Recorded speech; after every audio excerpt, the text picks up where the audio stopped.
Hey everybody, welcome back to the Pet Food Puzzle Guy. The last video that I did got some response. It was a comparison of dry cat food looking at Orijen and Science Diet.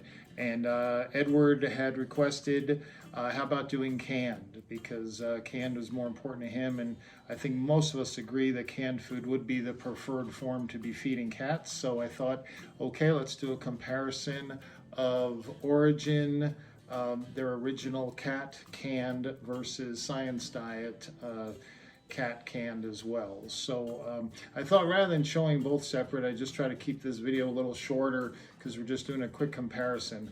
What I said last time, which would be most important to me, I want that kitty to be around for a long time. So what does the food do, or what does the food company do to help maintain my cat's health?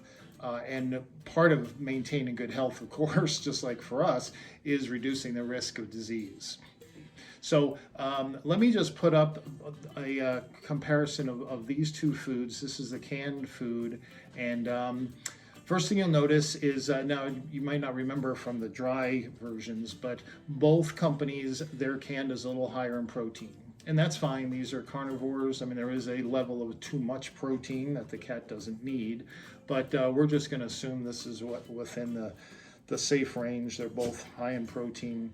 But let's look at some of the important minerals, calcium and phosphorus. You will notice, just like we did when we compared the dry formulas, there is a big difference in the calcium and phosphorus level, almost double that in the Orijen versus Science Diet.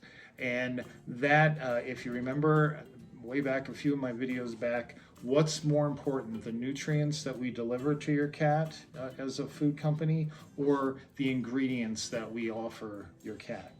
Bottom line, it's the nutrients.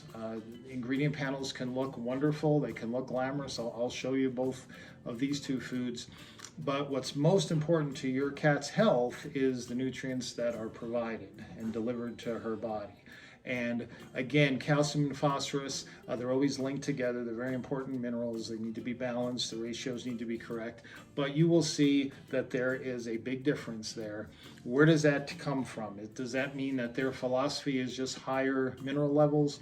Not really. What it means is that the meat sources they're using, whether it's the fish, the beef, the chicken, whatever is in that food, turkey, whatever, doesn't really matter. When you see high calcium and phosphorus mineral levels, it means there's foreign junk in those meat sources. You can't hide the junk that's in your meat source because it delivers calcium or phosphorus or both. So when you see extremely high levels, I'm sorry, the ingredient panel may make you just want to jump for joy and feel so good about feeding that food to your pet. This is true canned or dry. Bottom line is, show me the nutrients. And I love the fact when I see these lower by almost half the mineral content in the Science Diet, I know they are actively trying to reduce the risk. What are they trying to reduce the risk of here? Well, one is stones, urinary stones, bladder issues. Cat owners know all about it in one way or another. Maybe their male has blocked or whatever. The fact is, if we can keep those minerals that those stones are made of restricted, it reduces the risk of those crystals ever becoming stones. And calcium and phosphorus are two that we would look at. Sodium. Now sodium, again, for stones, for hypertension, for kidney health. Definitely we want to control sodium, especially as the cat ages, much like with humans.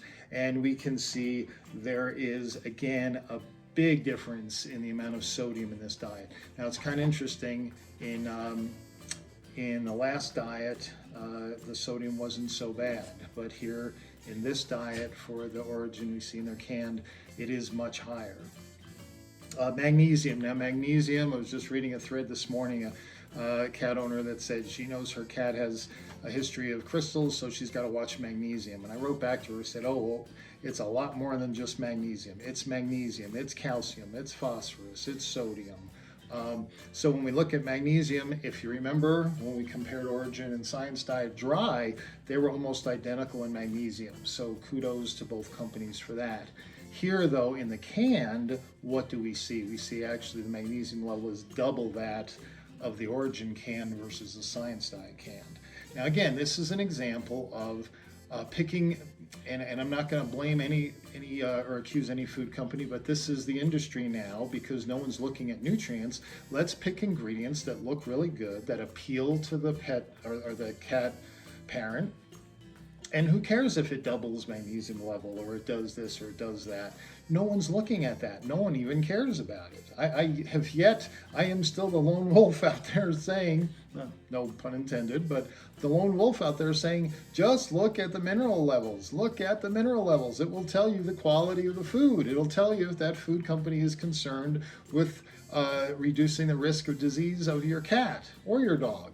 But no one's looking at that. They're looking at fancy words for meat sources and fancy fish sources and blueberries and things like that. Again, we're looking at these differences here. This is the difference in these diets. Go online, go to YouTube.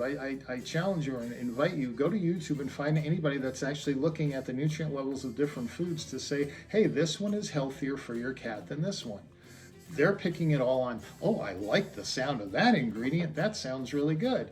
And I'm sorry, but AAFCO, I've used this before, the feed control officials, I think they're more bureaucrats than they are nutritionists because their definitions are so vague. It allows a food company to, in their chicken meal, let's say, to have human grade chicken that's in that chicken meal. But it also allows another food company to use beaks and feathers and all kinds of junk in there. And it still just says chicken meal on the label. And I think they do that on purpose so that you as a consumer don't know. But if you knew the calcium phosphorus level of that chicken meal, guess what? You know the quality of the food and you know whether they're really interested in keeping your cat healthy and not putting them at risk of stones or putting them at risk of early kidney disease. Now, these excesses are not going to, you could say they could cause stones. I guess I could put that out there. But as far as kidney disease, it's so common in cats, especially now because they're aging so well, which is great. Bad side of that is they have age-related diseases more often now. But no one is going to come out and say that excess protein or excess phosphorus or excess sodium in the diet caused kidney disease. Your cat just was prone to kidney disease. They were going to get kidney disease, but guess what? You exacerbated the whole situation by feeding them a diet that was extremely high in these minerals and in protein. And that is the whole point of nutrition. Deliver nutrients at optimal levels. Again, Orijen does not control the urine pH in their canned product, or they couldn't substantiate what it is. Even in this product, even though it's not a urinary diet per se, Hills, who makes a very excellent urinary diet, which I will go into next probably, that urine pH is 6.2 to 6.4, very narrowed, mildly acidic urine pH. And what does that do? It helps prohibit those crystals from forming or especially forming into stones if that cat is prone to that problem. So there's an additional benefit that the Hills nutritionists are putting in that food that you're not getting in the Orijen. I did look at the AAFCO statements of both these foods. If you remember, in the dry, Science Diet was maintenance of adult cats, and Orijen was what? All life stage, which, remember I told you, that means it's kitten food. I don't want to be feeding that to an adult cat. Well, with the canned foods, both Science Diet and Orijen were both AAFCO definitions said for maintenance of adult cats.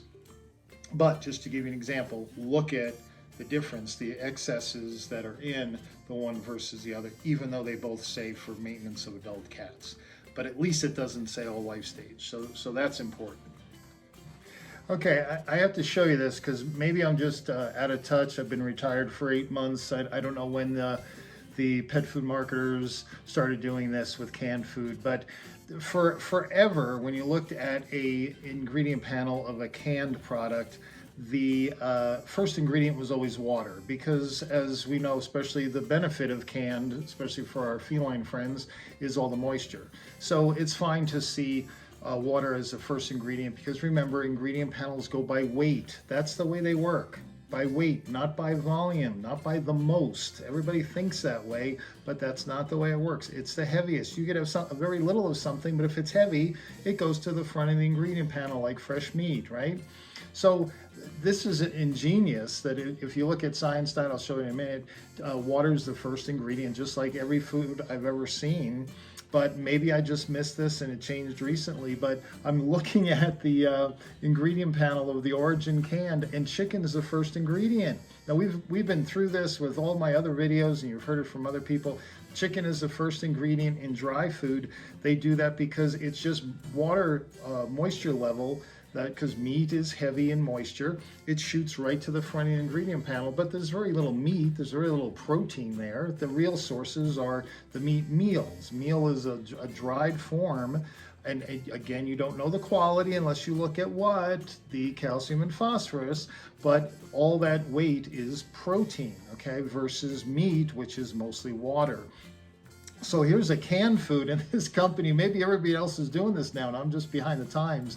They've figured out a way to not have water as the first ingredient. If I'm going to spend $3-4 on a can of food and I'm getting mostly water, well, in a way you are versus dry, but again, there's benefits. But look at how ingenious they were with their ingredient panel. Chicken is the first ingredient in a canned food. I'm blown away. I'm impressed. These guys are good. Okay, so chicken's the first ingredient. Then chicken liver. Okay, that's fine. Whole mackerel. Okay, I don't know much about fish, so whole fish. Maybe that's where the high calcium comes from, or the high phosphorus in their diet. I don't know. Just it's got whole mackerel in it. I don't know if it's farm raised or caught in Alaska. I don't know any of that. But look at this, chicken bone broth, and chicken bone broth. So they're using bone broth to get away from water, so that water doesn't go to the front of the ingredient panel. I mean, it's really ingenious that they're doing this. I mean, again, this is a perfect example and I just picked this one by dumb luck, and I love it. This ingredient panel is done extremely well. This is marketing 101, okay? Great job, Orijen. But is that what you want, or do you want the mineral content that you saw in the comparison? Actually, stop the presses. I knew I had something wrong. I'm looking at the ingredient panel, and I'll put it up here again. But you'll notice there's chicken bone broth and fish bone broth. And now you think, well, why would they need two bone broths? Okay, you know why? It finally occurred to me, because if they just use chicken bone broth or the fish bone broth, I bet the weight of that would shoot it to the front of the ingredient panel, and the chicken would go next. But because this manufacturer is really good in marketing, what did they do? By splitting the weight of the bone broth into two different sources, two different names, it moves that chicken to the front of the ingredient panel. So I'm being totally honest here. I've been doing this for over 3 decades, 3.5 decades. I've never seen a canned food play the ingredient game with a can, because water's always been first. So now I'm going to have to start investigating and start looking at cans, because I guess I focus on dry a lot with dogs. But that's pretty amazing. So here you go, folks. This is marketing 101. This is everything that makes me nuts. Where's my nut face? Yeah, there we go. This is what makes me crazy. And the amazing thing is, you are paying extra for that ingredient panel. I want to show you. Here's the price of the Orijen can versus the Science Diet can on Chewy. So you're paying $1 extra per can. You're getting twice as much minerals. There's no benefit that I see as far as the nutrient content. You're not getting a managed urine pH for the health of the cat. But you are getting a wonderful ingredient panel with chicken as the first ingredient, and you're paying $1 per can. What is that, like 35% more or something like that, looking at those prices. But again, that's the pet food market, and I'm kind of excited. What a pet food nerd I am that I find this stuff, and I'm excited because I discovered it and I showed you how they did it. But it is frustrating because I know how many pet parents out there, cat lovers, are looking at that and choosing that can because chicken is their first ingredient and the others just have water as the first ingredient. So there you go. Another reason to get frustrated at the world. But I appreciate you all from watching. Please, I would love more comments. Those of you that have commented, even the negative stuff, I appreciate that too. It just shows somebody's watching these videos. Dr. Ray, thank you for the shout out on your video the other day. That was pretty cool and exciting for me, just starting out. So someday maybe I'll be like you. That would be cool. But I'm not a vet, so I guess can't do that part. But anyway, thanks everybody.